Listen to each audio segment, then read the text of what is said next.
Hey guys, how's it going? Welcome back to Mr. C's Accounting. And today we're looking at corporate income statements. And we're going to start with every adult's favorite thing. Income tax. Oh god, it sucks. Anyway, one major difference between a corporate income statement and an income statement for sole proprietorship and partnership is... do you recall how I said a while ago that a corporation is a separate entity? It's treated as a person with all the rights and responsibilities involved in that. And as a result, corporations have to pay income taxes, whereas with sole proprietorships and partnerships, the company does not, but the owners have to. So, corporate income tax is a thing where the corporation itself is taxed on all the income it gets, and therefore we have to record the tax that is paid on the income that we earn, just like a person would. Now, income tax is deducted from the income before tax, which, depending on how much reading you've done, may or may not be a new item on the income statement for you. So, I'm going to show you what that looks like. So this is a very simple corporation income statement, as you know, and the two new additions are here. So we have income before tax, the income tax expense, which is this amount times whatever income tax percentage we are assuming, and then we get our income, or our net income, sorry. Okay, so presentation of non-typical items. So the reason why we're talking about this now is because it affects what we record on our corporate income statement. And these appear on the income statement right before net income. So I'm going to show you how to write that. But first of all, we have to define what a non-typical item is. So, a financial event that is not typical of regular operations is what we define as a non-typical item. So, probably a definition that you assumed, but there are two types of non-typical items. And the first is discontinued operations. So, this will happen if a business decides to stop performing something, some form of operation, or if they sell part of their business away, or if they partner up with another company and the new partnered company takes care of part of the responsibility, then that will be transferred to them. So there are different reasons why a company would discontinue its operations, but we have to record these. And with discontinued operations, there are two recordings on the income statement that we have to add. And I'm going to show you what that looks like. But the second non-typical item is called extraordinary items. And so these are things that usually occur as a result of something beyond the company's control. So things like acts of God, which is an actual term, by the way. If you've ever heard the description act of God, in business, it's a real term, and it refers to things happening that are beyond any person's control. So an example would be natural disasters, would be classified as an act of God. And you'll see this this is off topic, but you'll see these in warranties as well. Like if you check, like for example, I bought a new power bar last week, and the warranty covers acts of God, which is awesome. So if my house were to get struck by a lightning bolt, hopefully that never happens, but if it does, it'll probably overload, or it has the potential to overload something in the house. And I don't want my computer to be blasted to smithereens as a result of a lightning bolt hitting. So I got this power bar, and it covers acts of God, which would be an example of that would be a lightning bolt striking my house and shorting out my computer. Oh, by the way, the computer wouldn't actually explode. It would just get shorted out and wouldn't function properly. Anyway, I just don't want you worried about a lightning bolt hitting your house. The odds of it are so rare. It was on sale, which is why I got it. Anyway, So both of these items are reported immediately before net income on the income statement. So I'm going to show you what that looks like. But regardless of which item you're recording, whether it's one or both, you also need to detail the related tax expense or tax savings. Tax savings happens when you take a loss, then you're not paying whatever income tax you would have paid if that amount was a gain, if you see what I'm saying. But anyway, let's show you what it looks like. So we're going to start with discontinued operations. So an example of this would be the disposal of a significant segment of a company. So this could be a product line, a major product line, discontinuing, or an entire service being discontinued. Like, let's say a broadcast company decides to sever its connection with radio and focus just on internet. So they'd be disposing of their radio broadcasting operations. That's an example of it. So we have to record the income or loss as a result of discontinuing that operation. Discontinuing could mean a bunch of different things. It could mean that the company literally just stops. It could mean that the company sells off part of itself to another company. It could mean that they're transferring operations to a partner. Lots of different options. But anyway, so there is a possibility of gaining money if you sell the operation to someone else. So in terms of stuff that we have to record the income or loss from the operations themselves. So this activity that the company is now discontinuing either produced an income or a loss depending on the operation. So the first thing we need to record is the income or loss for that year as a result of that activity. And the second thing we have to record is the gain or loss on the actual disposal of that segment.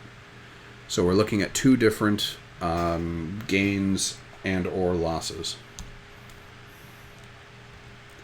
So an example is our good old corporation ABC had the following. Revenue from continued operations is $2.5 million. Expenses from continued operations is $1.7 million. And we're assuming a 30% tax rate. So during ABC Corp's year, they discontinue and sell its unprofitable chemical division. So whatever this company does, they're selling off a chemical division, part of their operations. Now, the chemical division itself, its operations for the year included a net loss of $140,000, which is probably why they're disposing of it. So this is the loss, which is the difference between the actual $200,000 loss and the 60% income tax savings. We call it income tax savings because this isn't income, this is a loss. So we're not paying this segment of this amount. So that's why we call it income tax savings. So this is the operations loss here. That's the first item. The loss incurred as a result of a disposal is $70,000. $100,000 less the $30,000 income tax savings. If you're wondering where we're getting these income tax numbers from, we're taking the amount of the loss and we're timesing it by the 30% tax rate, which is the rate that we have assumed. So that's where these tax amounts came from. So this is the first amount that we have to record, and this is the second amount that we have to record. So how do we actually present this in the income statement? So here's a simplified income statement for a corporation. We've got, there should be stuff above this, by the way. I'm just saying this is the relevant section. So we've got income before taxes, which is one of the new items I talked about like 5 minutes ago. We have the income tax expense, which is this times the income tax percentage. It's 30%. So the difference between these is $560,000. So this is our income from continuing operations. Then, underneath income from continuing operations, we record our discontinued operations. So we have this heading to indicate that we're going to talk about our discontinued operations. Then we have, first, we always do the loss from the operations of whatever division we're disposing of. Could be a gain as well, but in this case it's a loss. Now, we record the net value here. But in the description, we state the tax loss or savings, depending on what the situation is. Since we have a loss from operations, we record our income tax savings, and the net value is here. And then we record the actual disposal amount, whether it's a loss on disposal or a gain on disposal. And again, net amount, and we record the income tax savings or loss amount here. So then we have these two elements, we sum them up here. So we take our income from continuing operations, $560,000, then we subtract from that our $210,000 of loss as a result of our discontinued operations. Again, could be a gain, but in this case it's a loss. So we take this, subtract this to get our net income. And that's it as far as disposal goes. So now we're going to look at extraordinary items. So in order to meet the criteria of an extraordinary item, the event must satisfy three conditions. The first is it's not expected to occur frequently. Second, it's not typical of normal business activities. And this is subjective. Both of these are subjective, in fact, but this is highly subjective from business to business. And the third is that it's not subject to management's discretion, i.e. it's not something that management can control. So extraordinary items are reported directly below discontinued operations on the income statement. And it's also reported net of income tax. By the way, net of means that we're reporting the net value after taking away or adding income taxes. Or rather, adding income tax savings or deducting income tax. So, for example, let's go back to our trustee ABC Corporation. So let's say they had the following. A building caught on fire and incurred uninsured damages in the amount of $70,000. So they're losing $70,000. We're assuming a 30% tax rate. How is this extraordinary item recorded?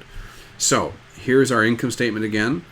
This is just a section. The disposals go right here, which is why I wrote this in red. So if there were disposals, they'd be listed right here, and then we'd have the other normal stuff up there. So we have the income tax before extraordinary item.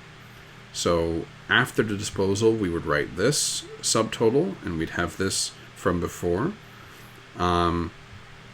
Then we have our extraordinary item heading to indicate that we're going to talk about extraordinary items. Then we describe the loss as a result of the fire.